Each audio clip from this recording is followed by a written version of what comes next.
We'll call this meeting order with the pledge. With me. I pledge allegiance to the flag of the United States of America and to the republic for which it stands, one nation, under God, indivisible, with liberty and justice for all. Hey, you're going to want to unmute yours there. God or Barry? Yes, sir.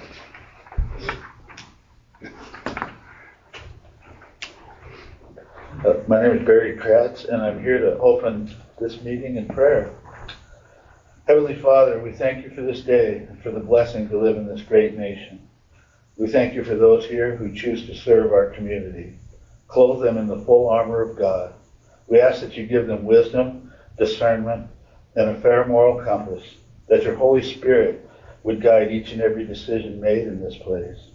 We pray your blessing upon them, our community, and this great nation. We ask you to raise up others who would choose to serve and bring justice to the unheard voices in need. Thank you for our beautiful state, county, and city. We pray these things in the name of our Lord and Savior, Jesus Christ. Amen. Amen. Thank you, sir. Thank you. Roll call, please. Mayor Taylor? Present. Councilor Mullen? Here. Councilor Berger? Here. Councilor Crompton?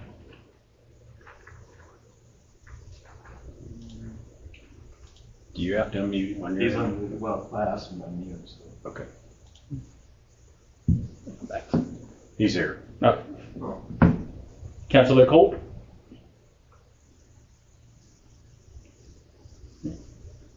Councilor Schaefer? Here.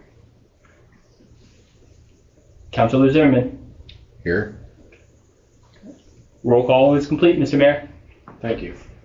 Welcome everybody to City Council meeting 1700 on May the 4th. We don't have the minutes.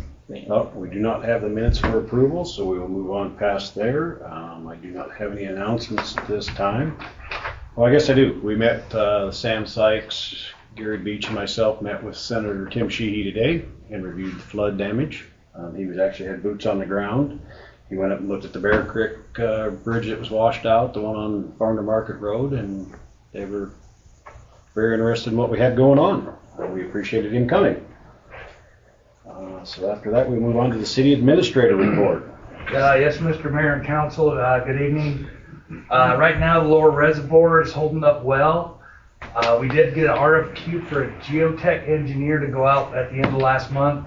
We're hoping to get people to apply for it today or this month, and by the mid-month we'll have the geotech engineer ready. Once we get that, we have to go out for an RFP to get a temporary bridge that'll support the equipment they're going to bring in, and that's for drilling core samples into that northern wall to find out what it's made about. So we're also getting ready to go out with an RFQ for a dam certified engineer for the designing the repair or replacement of the northern wall. So we'll be going out for him real soon. President Trump did sign both disaster recovery declarations. So he signed DR 4901 for our flood and DR 4902 for the windstorm.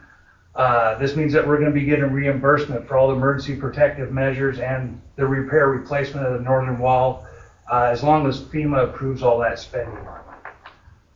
So Libby, Montana DES, FEMA, and ER Assist, we've had a couple of meetings right now thus far concerning all the reimbursement, and everything's looking good. Vanessa with ER Assist is just an incredible person doing a tremendous job at that. She's did it many times. So basically now we're going to be handing off the meetings with FEMA because it's due to reimbursement off to Vanessa. So she'll be handling these meetings for us. And Mr. Mayor, after the meeting, we do have 2 forms. They'll authorize ER Assist to actually put grant portal information into FEMA for us. We've went through and answered all the questions that she had. We found all a little bit of missing docs. There was 3 or 4 items that we had to clean up so that FEMA would accept it. We should be going out for reimbursement here in the next couple weeks for a little over $800,000 that we've spent already. FEMA's been very happy. Everything they've asked about has been just handed to them, so they're very pleased with that. We still have a few coming in. We had the DNRC hire Morris and Merrily Engineering. They came in to do an inspection. We haven't got the report on that, or we haven't received a bill on that. And then we have to do the last few payrolls, add that into there so that we can put in for reimbursement on that. So where does the funding stand? The city already spent our 2 mills for emergency. So now FEMA's going to be coming in and doing reimbursements for the work. And then after that, the state will be stepping in to cover the remainder of what FEMA actually doesn't cover on that. Some good news is the water PER that started roughly 5 years ago finally got finished. We did receive the $15,000 in reimbursements from our RGL, and I got an email today, and we're hopefully closing out the MSEP grant for another $15,000 coming up here in the next couple of weeks. So that's all been going out. Part of when you put in for these PERs is that they go out and they try to get grants that season. Well, we're kind of in a rough spot because with the flood disaster, dredging out the lower reservoir and repairing the northern wing wall, we've already requested funding through the state, which Gary put in. We're not going to be able to put in for grants because we won't have the matching funds for water. So what I've requested of the engineers to get their deliverables is that they prep up every grant request for us. And instead of hitting send to send it out to the grant applications, they're going to hit send to me and we'll have that on file so that next year we can just change the dates and it'll all be prepared and paid for. Same thing with the sewer PER. Right now we're at 95% finished. We're still trying to find sewer flow meters that we can put into our manholes to measure the flow without having to do a confined space entry into them. Andy, our city engineer, is still working on that. It's going to be the same thing with the water PER because we can't go out for grants because the city's going to have to commit funds since we didn't get the CDBG grant for the first Montana lift station. We're going to have to do a commitment of funds for at least that $434,000, which means we won't have matching funds. So we're not going to be putting in for a sewer grant this year, but he is going to, WWC is going to prep up all the submissions and send them out to me, so we'll have them for next year. Just to talk about industrial waste and the sewer department just for a few seconds. It's come to the city's attention that industrial waste is being dumped into our sewer system and it's wreaking havoc right now. We're working on removing the waste. We've contacted everybody. I've got Department of Health. We've got our attorney. We tried to clean out with our equipment, which failed. It's not strong enough. So we're going to be getting in there and hiring somebody to come in and do it. But we are going to be working with the attorneys to get this all figured out and get that problem ceased so it doesn't happen in the future. The concern that we have is educating everybody that's on the sewer plant for the simple reason is we believe that once the county starts charging for materials to be out there, that we might end up getting more industrial waste that we don't want into our waste stream and into our sewage plant, which could disrupt our plant. We could have a bad discharge, and bad discharge in the river is $10,000 a day fine. So we're going to be watching that. We did get the extension from the NRDP. I got the bid documents today and all the books. They're a couple 300, 400 pages all combined, so if anybody wants to come in and look at them, you're free to do that, but we're going to be going out for bid hopefully within the next 7 to 10 days. And we're hoping that'd be at least a 3-week to a month period before we can get a contractor hired on and the bids all read, and hopefully that work will start in roughly late July, mid to late July, up there on that turning the spoils pile into a parking lot. Phase 2 for Spruce Street reconstruction got completed with the exception of a list of discrepancies. We're working with the contractor now to get those discrepancies fixed. We'll have to fix that before we can go through painting for the summer. So it's going to kind of be phased in once those corrections get made. Removing trees in city limits. I just need to let everybody know that the homeowners can't just go down and cut trees that are located in city limits on the weekend because they don't like them. We are part of Tree City USA. We have an active tree board. So if anybody thinks there's a danger tree or is not happy with their trees, come by City Hall. We'll walk through them, all the changes, but we cannot have them taking them down. So the question a lot of times will come up, well, is it a city tree or it's my tree? First, if you don't know, come down and talk to us and we'll go on site and show you. But a good rule of thumb is if you go out to the street and look down and you see fence lines or you see sidewalks, if it's between the fence or the sidewalk and the street, those are city trees. That is a city right of way. And to answer one question I keep hearing this, well, I pay taxes on it, and actually you don't. Homeowners do not pay taxes on the city right of way because they actually do not own that property. The city does. We've started reworking our ArcGIS system with Gary coming in. He's doing very well at it. So with that coming in, we're trying to update the water sewer. We should have a plotter, printer, scanner by the end of the year. And part of that is something that we've been wanting to do, but we didn't have enough manpower, was to get the cemetery ArcGIS out. So that when people are looking for their loved ones, we'll have easier access to that, and they can just go find out where they're buried as far as the block and the row and all that to make it a lot easier for people. The city did hire a new camp host, 2 seasonals, and a new wastewater plant operator, and everything is going well. For the new council members, our camp host, we had Butch and Marlis for 12, 15 years. Ever since then, we've been kind of trying to find somebody every single year, so we got a good person this year. We had 1 seasonal return that's already been trained, so that's actually a really good benefit for us. The last thing is the budget. Right now, I got about 95% of it done with Leanne working on it, and I worked on it. So I'll be presenting that to the mayor here in the next few days. And then we'll need the budget committee to arrange a meeting so that we can start going through there so we can set the schedule to meet all the state deadlines and all the code deadlines. And that's where I'm going to report, Mr. Mayor and Council, unless there's any questions. Perfect.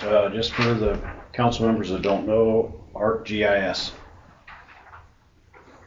Would you explain what that is for them? ArcGIS is basically it's a big wand that they got, and they can go over on every valve, every manhole cover, everything, and it gets the global positioning system for it. So then they put that into an ArcGIS computer system, and they can connect the lines. They type in the size of the pipe, the size of the valve, what it is, and they can also track every time there's a leak. They can ArcGIS that leak, so we'll know in 15 years, hey, there's been 14 leaks repaired on this main. We need to replace this main instead of putting Band-Aids on it. Perfect. Thanks, sir. Any questions? Seeing no question, we'll move on to the street report. Mr. Williams.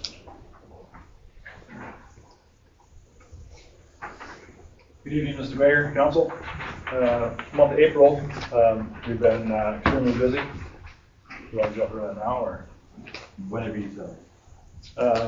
So we've been busy jetting sewer mains, sweeping our city streets, pothole patching, keeping an eye on the screens up at the lower reservoir, cleaning them when necessary. There hasn't been a lot of that, just due to the clean out that we had, so we're not having a lot of infiltration through the screen system into the shed basin and then onto the plant. Cemetery construction. We can jump into that while we're on that topic.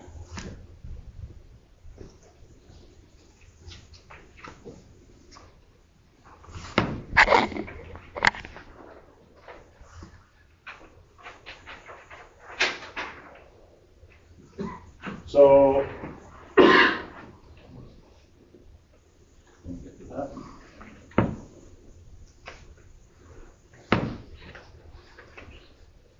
here we go. So, we're running out of room in the cemetery, and we've had a lot of conversations about when and where and how we're going to proceed with that. So we started at the beginning of the month, and we jumped on to what is going to be block 19 and block 20. So it's going to be the furthest last area to the south, towards the, I guess what you call the swim, not the county swim pond, but the swim pond area over there by the, by the ballpark and the cemetery. So we went in there and we lowered that elevation by about 3 feet. And we took all that soil and we placed it and built a berm. So it used to look pretty rough back there. A lot of just irregularities. The berm wasn't that high. It wasn't shaped very well. It looked rough. So we put it on a drill, we placed it back there, and we shaped it, and we're going to have that hydro-seeded. So the perimeter berm formed near Flower Creek. Gravel road was installed, so we hauled in gravel, built the roads, got everything measured out, laid all the material out, compacted it up, and then we hauled in topsoil, placed it, and then shaped. We've got it shaped now, and then we'll be proceeding into an individual coming in and doing a sprinkler system. So we'll all have irrigation. That will be hydro-seeded as well, and then that whole back embankment along that basically goes from the creek all the way over towards the ball fields to the west. Cost for this with the sprinkler system, so 44 heads for 2 cemetery quadrants and creek embankment, that's $15,400. Hydro seeding, so 46,000 plus square feet at 17 cents a square foot is $7,866.75 for a total of $23,266.75. So it took us about 2.5 weeks to perform all that work, just kind of getting over there working when we could, and then other things that come about, where we're doing a dig in the cemetery, or we had, some jetting to do, or other miscellaneous items that we do every day, sweeping, just as we could get over there and get it done. We worked on it diligently. I think it turned out very nice. It looks great. It's probably the best it's looked over there in years as far as that area goes. Cemetery burials for the month of April, we had 4 full, 1 cremains. Like I said, we've been cameraing some sewer mains, kind of looking and seeing what's going on. That basically tells us the health of our system. If we got root infiltration in the old clay tile lines, or if we have people introducing things into the mains that shouldn't be. We have some activities out at the wastewater treatment plant, cleaning some things up, assisting them to help them get to where they need to be down there. We had some tree removal of the upper dam spillway, so we got to monitor that. We cannot have any root wads, trees, tops, anything in the nature over the spillway. This is upper dam, so we got to keep that clear. So what we do is we have a little boat up there. We have a battery-powered motor, battery, life jackets. 2 guys go out. They have a hook. They get up to these trees. They take them up the upper end of the reservoir. They get out of the boat. They pull them up on the bank to where they won't be reintroduced with any high water levels. To bring them back down into our spillway. So we performed some of that. We had some tree pruning activity cleanup. So prior to Arbor Day, they had a short window of pruning, so they went out and did some pruning. So they got various small piles of debris around town. We cleaned all that up. It worked very well. Sidewalk replacements. We had 2 on Louisiana, 1 on Dakota. We also had 4 safety meetings, ladder safety and inspection, pedestrians, heat stress, and confined space. The old Moore Oil fill station down off First of Montana there towards BNSF Railway. That building is no longer there, so they tore that building down and remediated the whole property. So they disconnected from the water and sewer. So that was done. We hauled, obviously, topsoil to the cemetery. We had 1 water dig. 3 holes were dug for the tree planting. There was 2 trees placed in the cemetery, and then 1 in Fireman's Park, which was where Mayor Taylor had the Arbor Day ceremony. So we had that. We placed a new sign. There was a deficiency. There were some deficiencies discovered a while back. We talked about last meeting. The wastewater treatment plant Gary had identified, worked through. They were identified. Gary got eyes on them. We worked through them. We worked together. Got some things cleaned up. One of the things was a sign. Basically, what it is, emergency contact numbers, spill phone numbers, etc. So that was placed just right outside the gate, so everybody can see that when they're coming and going. And the flower pots have been dropped off out at Granite Peaks for the hanging baskets down on Mineral. And then we also got the mowers ready for the 2 seasonals, like 1 return, and then we'll have another one starting June 1st because he's a college student at the moment. So he'll be coming on. So that's pretty much what we've been up to the last month. I want to talk a little bit about the streets crew paving and painting projects. So this is what we got proposed here at the moment.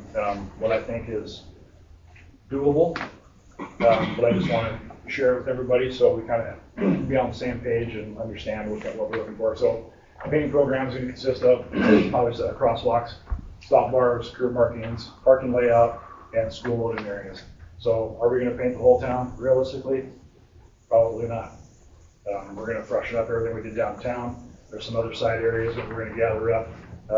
We have, we'll meet with Mayor Taylor and any other concerned individuals that want to, bring some area to life. We can discuss that and see if we can get that on the list and make it happen.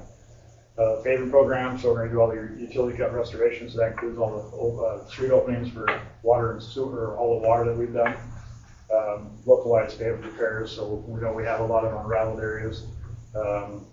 Just old, worn out asphalt. It's at the end of its life. So we know we have a lot of that.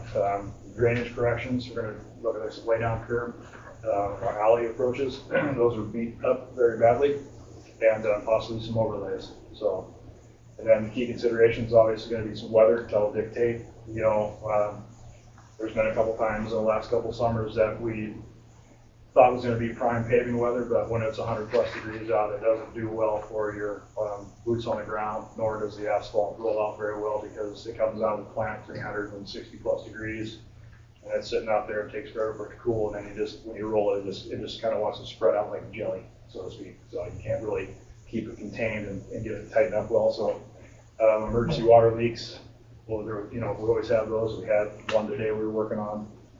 Ongoing projects, and then work sequencing may affect timing. So just all the other things that pop up that become precedent that we have to get on and do. So we're gonna try to fit that all together. So we'll review the proposed 2026 paving locations, including the utility restoration repair areas, highlight coordination needs, possible expanded scope and field conditions that may affect delivery, confirm priorities for the streets crew, and sequence work through the construction season. So there's downtown mineral, so improve the visibility, that's our goal. Some traffic control, school safety, and parking lot layout. I know there's some areas spoke with Sam about that he would like to see get freshened up and or redone. So we have some continuity with our parking. So those are the locations, mineral, full corridor striping, the crosswalks, parking layout, center line, flag line, curb paint. It's high visibility downtown corridor, Main Avenue, crosswalk, stop bars, no parking, curb paint around the post office and courthouse. Ace Wood and Idaho Avenue, those are bus drop off and pickup areas. Central School, Louisiana and 8th, those are the two areas. And then you have Ace Wood, you have Idaho right at Ace Wood. Spruce Street, so out here, like Sam said, when this gets all the final detail gets cleaned up out here and it meets the expectation of the city, we get to give them the nod.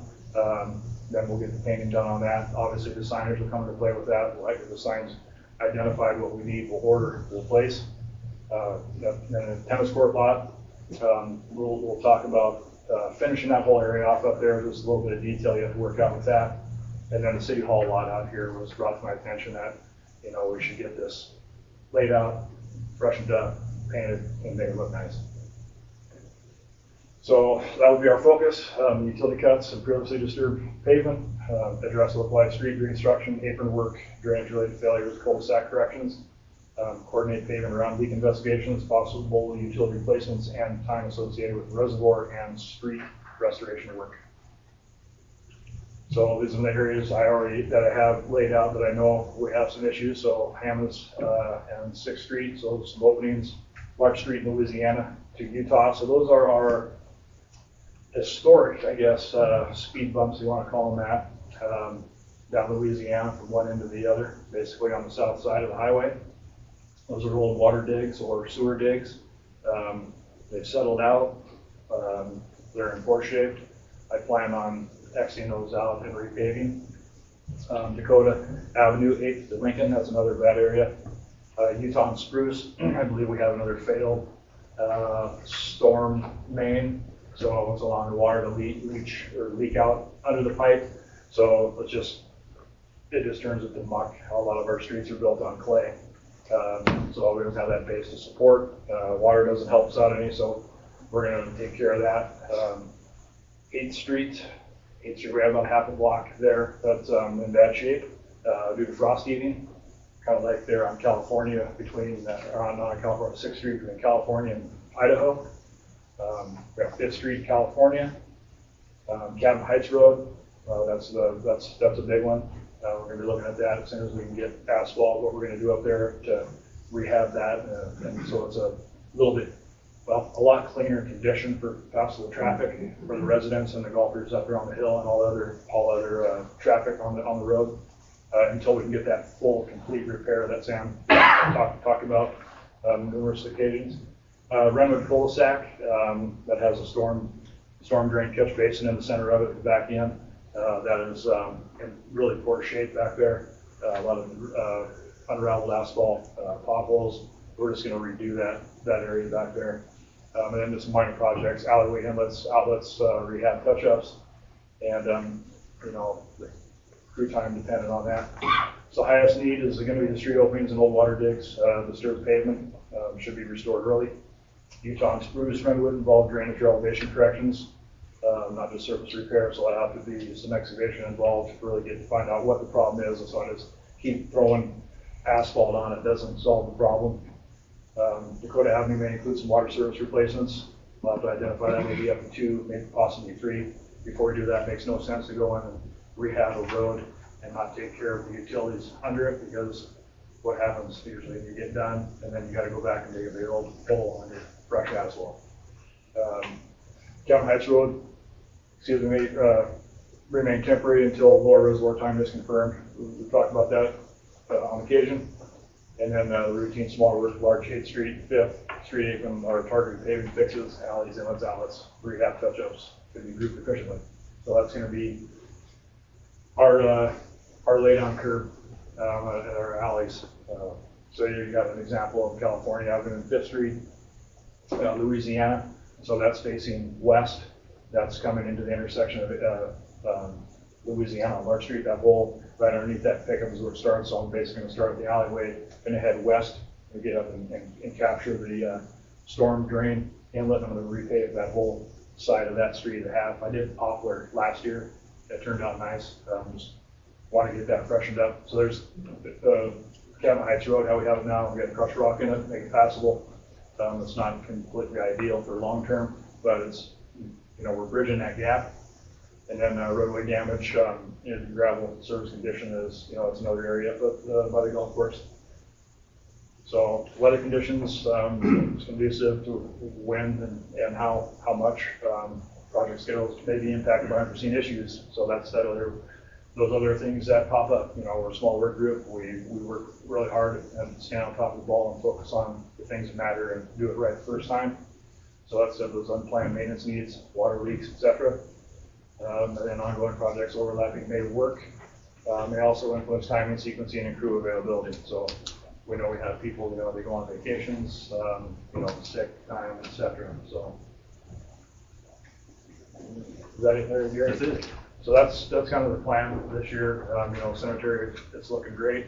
I put a lot of hard work and effort into it. The final touch of hydro seeding that whole area up there, the erosion control. It's just gonna look nice. And then obviously, the painting, and give you guys a kind of a glimpse into what we're looking at for painting and paving operations this summer. Any questions? Do you have any questions? Well, thank you very much. Thanks for the report and the heads up on what we're looking to do. Absolutely, and thanks to Gary for putting everything together. Police report. Beat that one. Mr. Mayor, Council, during the month of April 2026, 4 officers handled 275 cases. That was increased by 59 cases from April 2025 to 216. That was 25 increase from March 2026 at 250 cases. During April, we handled 3 assaults, 7 disturbances, 3 disorderly conducts, 2 domestic disturbances, domestic violence, 14 cases, 13 thefts, 5 mentally ill and or suicidal subjects, 1 vagrancy, 17 public assists. We conducted 5 welfare checks, 1 BLS Red 911, 9 juvenile problems. We conducted 6 walkthroughs. We also did 14 city ordinance violations pertaining to illegally parked vehicles or vehicles that were disabled on the roadway. We conducted 25 suspicious person vehicle checks. We had a total of 8 collisions. We performed 1 agency assist, which we dramatically lowered from months prior, because what agency assists are when we go out to assist the sheriff's department. So we've been reducing that. We conducted 56 traffic stops, and we issued 12 citations for hazardous moving violations. During the month, we also conducted 11 arrests and began code enforcement on 7 different properties. We replaced the tires on unit 2903, as it had 88,000 miles on the tires. Total cost was $1335.84, and then we had to replace the right rear brake caliper on unit 2904, which was a little over $100. That's all we had. Thank you. Does Thank council you. have any questions? Thank you much. Thanks, sir. And the clerk treasurer is not here this evening. I know most of our council members are off at training. Mr. Zimmer, do you have a fire report? Yes, Mr. Mayor. Libby Volunteer Fire Department responded to 14 calls in the month of April 2026, 4 calls in the city, 4 calls in the rural fire district, 6 calls were outside of the city and rural fire district, 1 vehicle, 3 grass wildland, 1 mutual aid Libby ambulance, 4 false alarms, 4 power lines, and 1 fuel spill hazmat. That put them at a total of 48 calls so far in the year of 2026. Perfect. Thank you, sir. Does council have any questions on that? Perfect. One quick comment from the Shade Creek Board. I know they're gone to training. They did have Arbor Day. We did plant a tree down at Fireman's Park. It seemed to be very well attended. I think they gave out 75 trees, I believe, to be planted. So then we have a report from our Board of Health Liaison. Good evening, Mayor, members of City Council. My name is Kristen Smith. For those of you who don't know, I am your appointed liaison to the City County Board of Health. And I issued a report, I think, in January, and then we haven't met, but I'm here to give you an update on our most recent meeting. We did have an emergency meeting in March. Some of this might be old news for you folks, but the CARD clinic received news that the Department of Health and Human Services was disclaiming all of their federal interest in their assets related to the settlement judgment won by DNSF. So the Board of Health was very concerned about that and sent a letter to the director of the Agency for Toxic Substances and Disease Registry, which works very closely with CARD, and urged them to maintain that federal trust status. And I attached the letter that we sent. I think you guys all got that. And there's been no official letter to CARD. They're in a state of limbo right now, so it's a little unsettling. But they're carrying on with what they do. We had our most recent meeting on April 20th, and I'll just run through, these are the highlights. We had our Eureka representative, had not attended any meetings, so we're seeking a new appointee from Eureka. We had 2 liaisons appointed to the Libby Asbestos Superfund Oversight Committee, and now we just have 1, and no other board members have volunteered at this time. But Laystock they're reviewing the 5-year plan, so they're intimately involved in those reviews. There were some discussions on sending a letter to our delegates about the importance of vaccines and the misinformation that's being propagated. Some of the health staff announced that there is actually a network in state that's currently working on a protocol, and so the board decided to revisit the letter after an update on that work that's happening by state professionals. Beth Archer and Dania Zinner from the EPA, they probably came here as well. They were in attendance to talk about OU3, which is the mine site folks who don't know, the vermiculite mine site, which is, they're anticipating a proposed cleanup plan that W.R. Grace has been working on.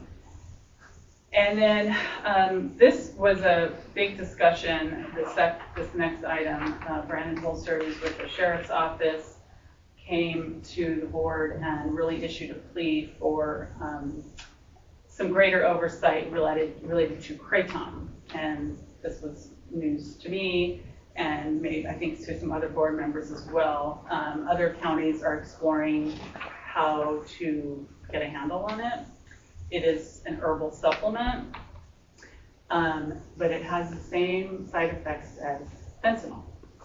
And they actually, I think it was Brandon himself, Deputy Holzer, somebody was going into overdose and he used Narcan and it worked. For those who don't know, Narcan is like a antidote to someone who's ODing. And so it's really exploded. It comes in all manner of packaging that looks like candy. It's sold at convenience stores and kids are buying it. And so Yellowstone County has initiated a process to try and regulate it under the food program, like through your licensing. So if you're a convenience store and you sell food items, you have to get a permit.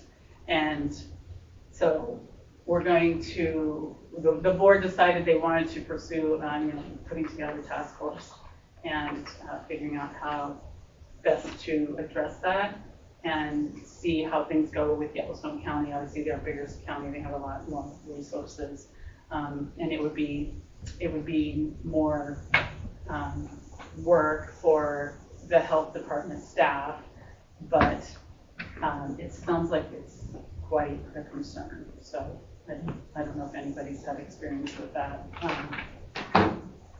It's a huge, huge money maker. Anyway, the county has a new animal shelter manager, Tammy Brown, so we're super excited about that. The county also, you probably read this, they received funding from Community Development Block Grant for EAR, a preliminary architectural report for their idealized new shelter that we're going to start fundraising for. The sanitarian, the lead sanitarian for the county, was presented with the William G. Walter Outstanding Sanitarian Award at the big conference, which is a pretty big deal. So for us here in Lincoln County, we have an outstanding sanitarian in our midst. And then, as I mentioned, I think in my January report, there was efforts to re-establish the crisis coalition, and so the county had authorized funding for a behavioral health coalition back in the fall, and one's been hired. She's fully integrated into the department and working with other specialists across the state, participating in this crisis data dashboard, working with agency partners to get the right people in the right places at the right time. The board also decided to increase the frequency of their meetings to every other month. We've been meeting quarterly for the past year. Just wasn't a whole lot of stuff going on, so we decided to increase that to every other month. So our next meeting will be in June 9th. Does anyone have any questions? Council have any questions? Thank you very much for the report. Thank you. We got a nice upgrade going on over here. Gary or the media? Yeah, I'm stepping it up. I like it. There you go. Thank you. That will move us on to public comments on non-agenda items. This is an opportunity for the public to offer comments related to issues that are not currently on the agenda, but the council has jurisdiction over. Public comment is limited to 3 minutes. Do we have any public comment? Yes, sir. Gail does have her hand up. Okay. Justin Williams, 878 Florence Road. So I just want to thank Steve and the Libby Volunteer Fire Department for everything they do. We had a fire up in my neighborhood due to the last windstorm. Tree come down across power line. I got a phone call saying I think your property's on fire. I was able to get home and investigate, and they were like their Johnny on the spot. I mean, they had it knocked down before it took off. I mean, it was prime conditions, wind blowing. These guys are outstanding. I mean, their response time, what they do, their knowledge, their work ethic, and what they do. I mean, it's pretty darn cool to see it, you know, firsthand, you know, what it is that they do and how quickly they get there and resolve it. So, like I say, thanks to Steve and all those guys down there that put forth the hard work and effort and the training and just the redundancy of just over and over and over in their response time. It's we're very lucky to have these guys in our community. So I appreciate you guys, Steve. Thank you, sir. Ms. Berger, you have a comment? Yeah, with the lights and streets committee. Sorry about that. Missed you. The light street. Yeah. Light and Streets Sidewalks Committee will have a meeting on May 15th, which is a Friday at 6:05 to continue our conversation on additional parking. And that's here at City Hall? Yes. Yes. Yes. Perfect. Thank you. Any other public comment? Seeing no other public comment, we'll move on to new business. First order of business is approve Igniter Car Club request for annual street closure and noise variance request, August 14th and 15th. You all should have a letter in front of you there. I make a motion to approve the street closure and noise ordinance variance request from the Ignite the Nights car show. Second. Do we have any council discussion? Do we have any public comment? Seeing no public comment, we'll call for a vote. All those in favor? Aye. Opposed? Seeing none, the motion passes. Next on the agenda is introduction to fire engine storage display at Fireman's Park. Chief? Thank you, Mayor, Council. My name is Steve Lauer. Some new faces I'm not familiar with, but I'm the fire chief for both the city of Libby and the Lincoln County Rural Fire District. What I'm here for today, you have one sheet that's got an illustration. And before I even get started, I want to thank both Sam and Gary for their IT technical presentation assistance in this, something I would not have been able to do on my own. So thank you guys for helping with that. What we're looking for, in a nutshell, is approval or assistance reviewing a location to put a building up. We'll go through some details of where we're thinking. We've got a couple of City of Libby fire trucks. That's a 1954 Mack, purchased back, that was a couple, 3 years old at that time. And we have a 1932 Chevy. That's our cemetery. Some people think, well, why do we need to house all this old stuff? I want to make sure we're clear that I'm a budget person too, and I understand do what's necessary. These two pieces of equipment that we have, public display stuff that we do, health fairs, museum, other public events. But the 32 that we use is primary purpose, not just parade, but it's a funeral truck that we use to pay respects to retired or deceased firefighters. We use to haul caskets and urns to the cemetery and different events such as that. So pretty critical things that a person might think, well, you just take those things out of service. And the 1932 Chevy, the city bought, brand new. I think it has about 9,000 miles on it now still. So I think he's got a picture of that one in there also, and we'll come back to it. That's the 32, and then the Mack. We just take pride in that thing. There was quite a few years ago, we stored the 32 in the cemetery building and a couple outbuildings, and that thing just about got destroyed from dust, dirt, animals, and so forth. So the Lincoln County Rural Fire District has been housing those two for the last 12 to 13 years out in the rural districts satellite stations, just because we had the capability of doing that.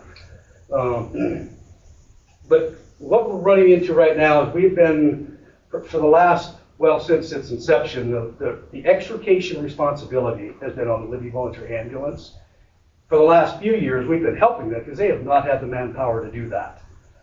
So the Libby Fire Department has been assisting and doing most of the education work, and it's come down to now that they want completely out of it. So at this time, we have the, what's called the Rescue 14 extrication apparatus in our truck bay because it needs to be a first out apparatus. In order to do that, we don't have the space to do that, so we had to take our command center, stick it out to another station, and we've just got some tight spots. And we've wanted to, for years, put these things on public display in some kind of a building, the public can see these things. We first started out back when Teskey was sitting there, we talked about putting this where between the city police department and Timberline there, and that turned out to be a park, so that's kind of out of the question. So what we've come up with, what we would like to do, is put a building similar to what Gary has brought up here in Fireman's Park now. As you know, we already have a memorial monument there that recognizes years of service, people that are on, past firefighters that are on that thing. And we have a location, we first thought, well, maybe we'll put that right next to the monument. Well, this is a 30 by 40 building. And when we went and looked, our first thought was, let's put it beside the monument. You see on your sheet in red there was the first thought, well, let's look at that. Well, there's power lines behind that, between that and Mahoney Road. There's just, I don't feel there's enough room to get that thing in there. So we said, okay, let's look. We had Justin come, a couple others, and say, well, I like the idea of on the south side of the parking lot where that blue section is, and that's rough. That's just kind of on the edge of the pavement there, where the public can see that. They can drive by, see those trucks. There'll be glass front doors, this thing, so they can see these things on display. A storage facility, and then also a place for them to put that there. So, so we're looking. So first of all, approval or help us with figuring out if that's a good location to put these trucks. If you just a committee, whether it's a building or somebody that can help us and contact us, we can go look at some of the different options and we can look at that. As far as the funding from this, we've already got the concrete committed and appropriated for somebody that's going to assist with that. All of the labor going this will be done by the firefighters themselves, so we should have zero in labor costs to put this thing up. Now, I am not an architect, I'm not an engineer. My swag number is I think we can do this, the total, for about $25,000. That's just a rough number that until we figure out where this thing can go for sure with the design, what's it look like, we want to make a simple building as possible. The only purpose is there's no bathrooms in this, no water, just a building with some lights in it, has electricity to it. So there's some lights in the thing. Put those things on display with glass, and that's all there is to that. Whatever the most inexpensive but code compliant building possible to put that thing up. So with the current money we have, I don't know, like I say, if you can look at different, there's tourism money. We've gone to the Chamber of Commerce. They were excited about it, and they were going to look into some funding mechanisms for us too. Have not heard from them on that. So we don't know where we're going to, how this is going to work, if it's going to work at all. We just know we'd like to put those on display. And in order to keep that extrication rig, we've got to bump the rig out. Our command center is going to go out, which it already has. We just had to take some stuff off of that in order to make that happen for now. But so that's what we're looking at. I don't know if I missed any other. Just keeping those. It's just critical, I think, for us to keep those things taken care of, those trucks. A place that we can put them things in a safe place. And there is a concern. I know that Sam had a legitimate concern about where we're thinking it's kind of the front there and the building is backed up against the trees. He's concerned about the visibility of people that are using the park when they look at the back of the building. Well, I feel my idea is if we just keep a lot of those trees there and the back of the building is just up against some trees, really not going to, I don't think, block a whole lot of view. But again, I'm just asking for somebody to come with us, go look at it, see what you think, if there's different options that we think. I mean, we thought about, okay, well, let's just go put a building up down to the city street plan and throw them up down there. We would like those things to be on display for the public to see the stuff that we do have, stuff that the city owns. So 30 by 40 is the size of this thing that's about to make that thing fit to get in there. Let's see, I think that's all I had. Am I missing on there? Any questions on that, or Does council have any you questions? have specific questions about them? Both you and Zinni are both been on fire department. We've driven them both. You know, familiar with those trucks well enough that they kind of give you a little insight too as to legitimacy of those apparatus and what we do with those things. So, any questions? Questions? Gail or Brian, you have any questions? See any hands coming up? Perfect. I will get with the building committee and the parks committee and see which one of them would like to look at this and move forward. We'll go from there. Thank you. Thanks, Steve.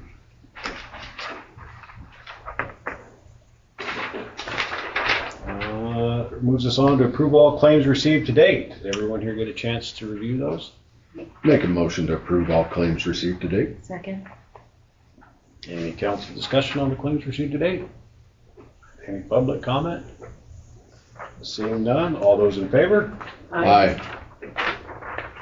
Opposed? Motion carries. Move us on to approve all business license applications received to date. We have one from Harmon at 176 Spencer Hill Avenue, individual light construction, land clearing, and excavation stump grinding. Make a motion to approve the business license application received to date. Second. Any public or any council discussion? Any public comment?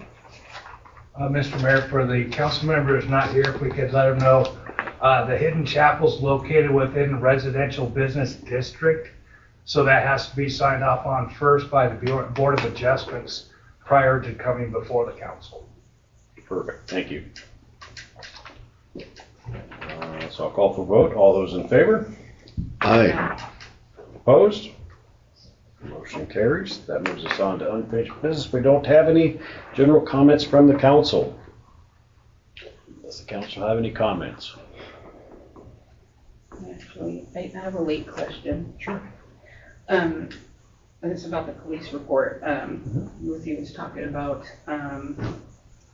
the department assist. I was just curious if there's a reason it went down or. There are a lot of different department assists, and Don, if you get with him after the meeting, he can clear it up for you, but Yeah, I was just curious. they about called it. for all kinds of different reasons. He can tell you exactly the details of it, probably as much as Okay. he can. Okay.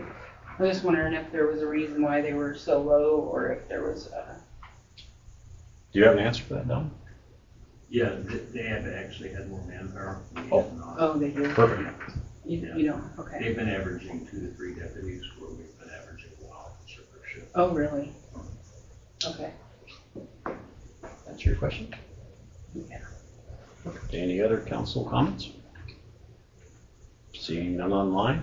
I have one comment, statement, however you want to call it. So here in town, we have a gentleman by the name of Donald Wayne Engel. Is a World War II pilot veteran. Turned 104 years old on Saturday. They had a big birthday party for him at the Care Center. I made a proclamation to claim to May 2nd, 2026 as his day. The governor made this month of May his month. He received an award from Senator Daines and an award from Mr. Zinke. So it was well attended and it was nice to meet the legend. So do we have any other comments? No, I saw that online and I thought that was pretty cool. 104 years old. 104. He still blew out his own candles. So I'll entertain a motion. Make a motion to adjourn? Second. All those in favor? Aye. Opposed? Motion carries. The meeting is adjourned. Thank you, everyone. Have a good night. So approve or disapprove?